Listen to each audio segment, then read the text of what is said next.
আমি একটা বিষয় আপনাদের দেখাতে চাই।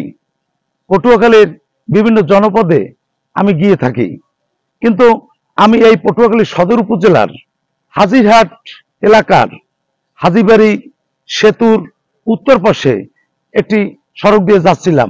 আপনারা দেখতে পাচ্ছেন যে একটি উচ্চ ক্ষমতা সম্পন্ন বিদ্যুৎ তারের একটা খুঁটি একেবারে রাস্তার মাঝখানে। প্রতিদিন এই সড়ক থেকে শত শত মানুষ চলাচল করে বিভিন্ন যানবাহনে, এছাড়া ট্রলি এবং ইজি বাইক এবং বিভিন্ন ধরনের টেম্পো চলাচল করে যাত্রী নিয়ে, কখনো বিভিন্ন রকমের সরঞ্জাম এবং মালামাল নিয়ে। যে কোনো মুহূর্তে এ ধরনের একটি যানবাহন এই খুঁটিটার উপর ধাক্কা লেগেই যেতে পারে।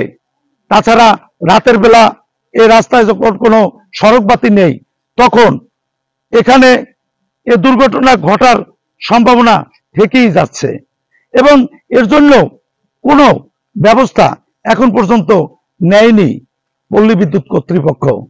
তারা যদি এই ব্যবস্থাটি না নেয়, এই খুঁটিটার কারণে যে কোনো সময় একটি ভয়াবহ দুর্যোগ হবে এমনটাই মনে করছেন এই এলাকার মানুষ।